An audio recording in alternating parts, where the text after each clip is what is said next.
Welcome to this video in the series Word for Writing Academic Papers in English. In this video I look at the Insert menu, and this video presentation is written and presented by myself, Ajahn Roy of the Naresuan University Graduate School. The Insert menu gives you many options for inserting structures and images into your document. I will demonstrate aspects of the Insert menu, starting from left to right. But I will only demonstrate those facilities that I have personally used and found very useful, and I'll discuss any points that I think are relevant, useful and interesting for you when you are writing your research paper or thesis. Then it's up to you to pursue the other faculties, the other facilities, to increase your ability. So first of all, let's look at inserting a table, inserting and formatting a table. Now here is what is apparently a table set up in a paper that I was asked to edit. Looks okay, I guess. When I turn on the hidden characters, I find that it's been formatted using a lot of tabs and a lot of spaces and a lot of lining up and so on. Not a good idea. So what I've done is I have inserted a table, and I'll show you how to insert a table. Let's say I want to insert a table here.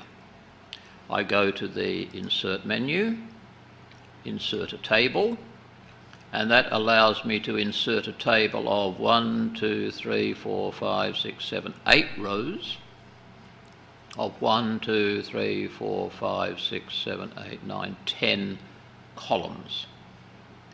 But in this particular case, for my purpose, for this table, I only want 1, 2, 3, 4, 5, 6 columns, and 1, 2, 3, 4, 5, 6, 7, 8, 9, 10, 9 rows. Okay. So here is my, 8 rows and 6 columns. Now I said I want 9 rows, so I'll right-click inside the table, and that gives me a number of formatting options. Okay? One of which is to insert, I can insert a column to the left if I want, a column to the right, a row above, a row below. Now I want to insert a row below. Okay? So now I have a table that I could type all of this information into. But I've already done that, to save a lot of time. And here is the table. Now, I had to format the table. And one thing I've found is a good idea when you've got a number of tables in your document is to actually set up the table and make a style, which I normally do, and I call it table data style. And all of your tables you would immediately designate as table data style. Now, the problem with that is that obviously you need different styles depending on column and row, and it would be rather foolish to set up a header style for the table and a left column style and a second column style or whatever. So if you set up a style which basically says, okay, everything on the left, this distance between the lines, and then go in and specifically edit the font and the layout. It retains its table data style, and when you change other styles, it doesn't change what you've specifically done. So, make a style, table data style, apply it to everything in your table, and then you can go in and make specific changes to the table. Now there's things like this. Now what this particular table up here is all about, they want it all lined up. 0, 0 lined up with the 6 and the 3. Okay, fine. What have they done to achieve this? Oh, lots of tabs, lots of spaces. What I have done to achieve this is I've said, okay, all of these, and I've highlighted these cells, I have formatted the paragraphs as having half a centimetre indent from the right, which moves the right margin, if you like, of each cell in half a centimetre from the right, and I want to push the text to the right. So it's on the right-hand margin, which is half a centimetre inside the cell. And that sets up exactly what we want, very simply. There we are, that's all lined up there, no problem. In this particular case, I've done a similar thing, but then I noticed that there was this asterisk here. So I highlighted these 3 and these 2. I did the half centimetre from the right, line it up on the right trick, and I found, to my pleasure, that this particular one here still lined up quite well. Okay? Now, as the last row in the table, I have joined all the columns together. I have merged the cells. And I did this by right-clicking on here, or highlighting all of these cells in the bottom, clicking on the right button, and merging the cells. So now that is still a row in the table, but it is one cell made up of all the cells merged into one. And so there is my table, nicely formatted. Down here, these are just centred. These are, as I showed you, a little bit of indent from the right and lined up on that new margin. Here I've changed the font. All of this, by the way, started out as my table data font. And now, if that goes into my document, or if that is in my document, it's standalone and you can apply it to every table. And a similar thing, I also often or normally have a table label or figure label style, which again is different to the normal style of paragraphs. So there's a little bit of editing, a little bit of understanding of inserting and formatting tables, a little bit of understanding how to use the style, create the new style, and there you have a much more reasonably formatted table. And let's have another look at an interesting problem.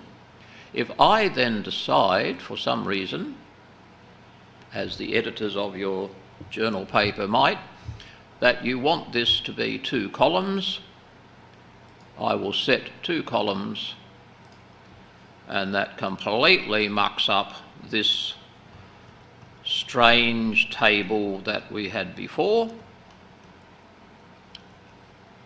Okay? Mind you, hasn't done very much for here. So what I would do here, for the purpose, is probably here I would insert a break, layout break, and I would insert another layout break here, that is before and after the table, and then in that section that I have designated, I would say I only want one column, and there is the table. It's still a bit of a problem when you do columns. So what to do about that? Well, one thing I'm always keen on is for tables like this, once you have ensured that this is what you want the table to look like, and maybe taken into account that these columns are all a little bit too wide and you want them to be a little bit narrower for fitting in a column, then you should have available to you a screen capture facility. Now, the screen capture facility that I use, which I have bought, I have a license for, is called Snagit. And when I do a print screen, Snagit allows me to move or to capture that part of the text. So my table has been captured and is now turned into a JPG, or one of a number of different graphical styles that you might want. I can then copy that back into my document. Let's say I want to, well, I want to put it here. There we are. Now, this is now an image. The same as this here is an image. And whenever you have an image, doesn't matter what the image is, whether it's a picture, a photo, a JPG version of your table or whatever, you should format it. At least you should wrap the text maybe tight. As soon as you do that, you give the image the ability to be resized and to be moved around, manipulated, and believe me, you can't do that terribly easily with a reasonably large table. So that's the point. Whenever you have an image in your file or in your particular document, do a wrap text in the format. Now, when you're in the format, you can also do things like, maybe I actually want to put a border around it. So I want a red border, and I want that border to be really, really thick. Okay, there we are. I put a border around it. Just be careful, by the way. I had a paper recently where lots and lots of graphs and lots of images were all multicolour, and the graphs showed this particular thing in red and this one in blue and this one in green, which was not a very good idea because it was submitted to a paper or to a journal that's printed in black and white. So all the meaning in the colour was completely lost. Okay? So, what I could also do, once I've got it like this in the formatting, I can say, okay, I want it positioned at the bottom of the page, or at the top of the page, or I want it positioned on the left-hand side. Which doesn't seem to be doing very much, but nonetheless, that's what I could do. Okay? So here, let's try that again. Format, position, bottom of the page. There it is. Format, position, halfway up the page on the left, and so on. Now, as you can see, I have this, well, I'm going to delete that, right? That's just there for the demonstration purpose. As you can see in this document, I have another image. Okay, how did that get there? Well, back at the Insert menu, I can insert pictures. Okay, and here's a picture which has been made up, so I could insert that from somewhere else. Let's see if we can go. No, we won't worry about the internet. We could go to the internet and find pictures of things and insert them. Normally what I would do is use my Snagit screen capture to capture the image off the internet, and then I can put it in here, and I've just been showing you how to format the image. So that image has been placed in this document via the Insert menu. What else do we have on the Insert menu? Well, you can put in shapes, all sorts of interesting shapes. Okay, let's say, okay, here we have a star. This is a star performing image. Okay, and then you can format, right-click on here, and you can format the shape. I want the shape actually to be filled, solid filled with, there we are. Okay, so you can format your shapes, and that shape comes off the Insert menu, where you have many shapes that you can include in your document. We have Smart Art. I'll let you look at Smart Art. It's right, quite funny, but you can include charts, you can include screenshots from around the place. So there's a lot of things that you can insert into your document. Now, let's look at some other things that come from this or can be done in the Insert, which are important. One thing I find very important is hyperlinking.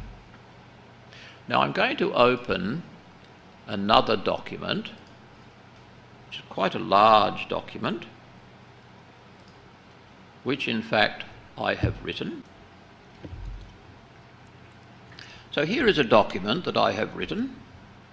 It's 169 pages long, and it is a book about English verbs, the ABC of English verbs.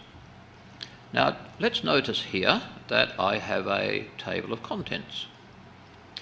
Every entry in the table of contents, which is based on header 1, header 2, header 3 styles, is in fact a hyperlink, meaning that I can jump to anywhere in the document. Okay? Now, I jump to here from the table of contents, and here you can see we have a number of buttons with numbers on. Of course, each one of these came from the Insert Shapes menu, and I have set up each one of these to be a hyperlink. Right-click on the button and edit the hyperlink. Now, setting up a hyperlink, you have a number of options. You can hyperlink to an existing file or web page, a place in this document, or you can create a new document by running another version of Word, or you can hyperlink to an email address.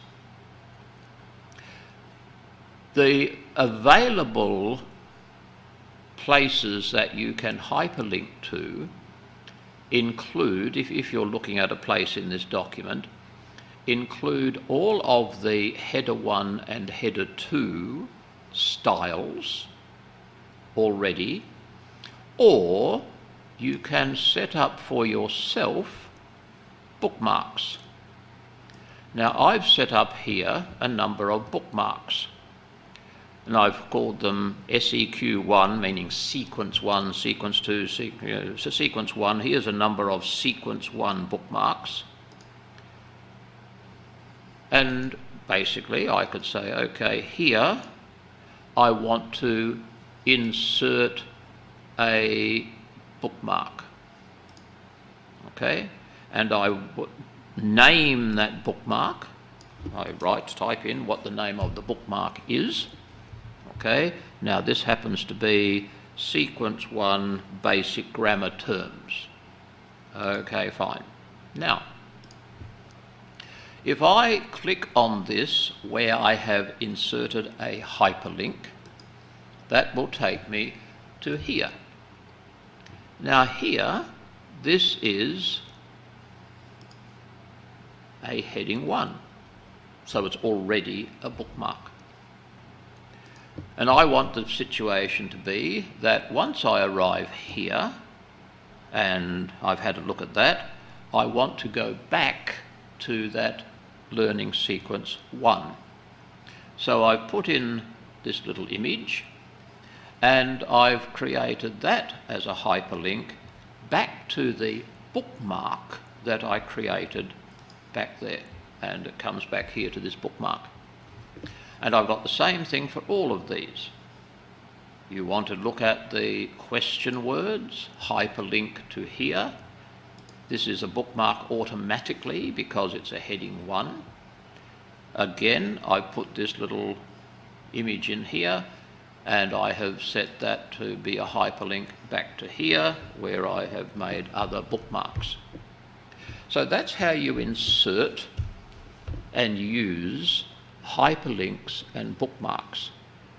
And that's very important and very useful when you are writing a document, particularly a large document.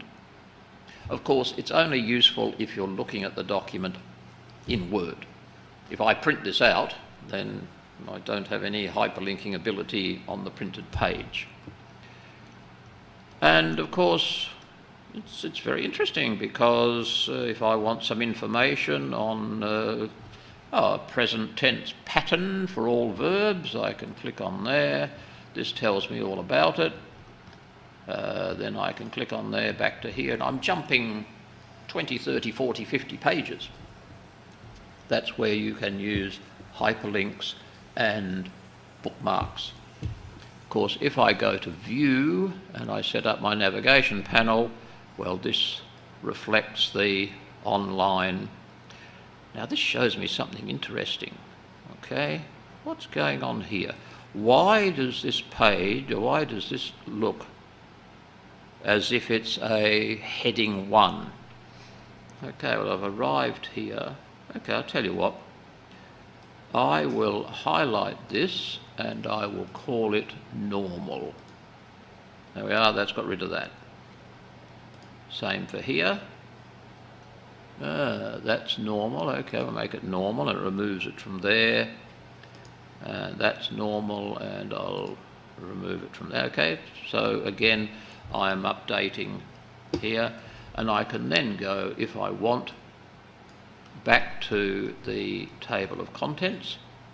Now, I made no changes to my table of, or to my document, except I have removed some lines, if you like, from the table of contents because they're no longer heading 1 or heading 2.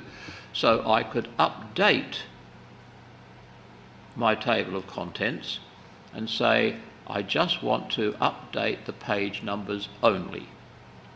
Okay, and that'll do that. The reason I might like to do that is because I have gone through and I've edited my table of contents to highlight major areas. So if I go in and say, okay, update the field, update the entire table, there you are. Took what, 2 seconds to completely create a new table of contents from 169 pages. Unfortunately, my special formatting for the table of contents has disappeared. Oh well, I can spend 5 minutes doing it again, no problems. Okay, so let's go back to the insert menu. We've seen cover page, blank page, page break, pictures, shapes, all these sorts of things. We've seen hyperlink and bookmark. You can put in a comment if somebody else is going to read it. Comment at the side over here. Okay, you don't want that, but it's a comment you could put in. Okay, let's have a look at inserting a text box. I might as well stay here in this particular document. let's put a text box here. So I go to text box, that's what I want. I can format that text box and say, well, I want it actually to be this size, and then I can put other text into it. Let's go and grab some text. Okay, where's some text? Okay, here we are, example sentences. Okay, I will copy that when I find my text box again, way back here somewhere. No, let's not worry about it. Let's just insert a new text box here. It's only a demonstration after all. And I want to put that in there, and then I can format the text box. I can, if I put my cursor on the edge of the text box, I can format the entire shape. I can fill it. Let's say for some reason I want it to be gradient filled in blue. Some of these are preset. The line around it, the border, I can have a thick border, I can, all sorts of things. I can edit the text box. Again, up to you to pursue that. Okay, let's go back to the insert. Did I cover page? Not sure. Okay, I'll quickly show you how to put a cover page in. That's simple. Here's a cover page, but I want a cover page here, and I'll insert a new cover page for my document. There we are, and I can format that. I can insert a blank page. Oh yes, this is something that's very important. Okay, and that's putting in a new page. See, what a lot of people do is they say, okay, well, I want this to be on a new page. So what do? They come here and they say, okay, well, I'm going to enter to push that down to a new page.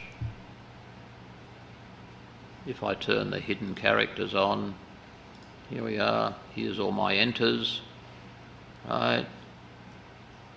Ignore, I've got a section break, so I'll take that out. So here we are, I'm pushing it down to the next page. It's got a problem, because if I want to put in some more text here, right, if I push it down anymore, oh, this gets pushed down too. I don't want that. What I want is, and I'll back out of all of this, what I want is perhaps to say, insert a page break here. Not to get to a new page, okay?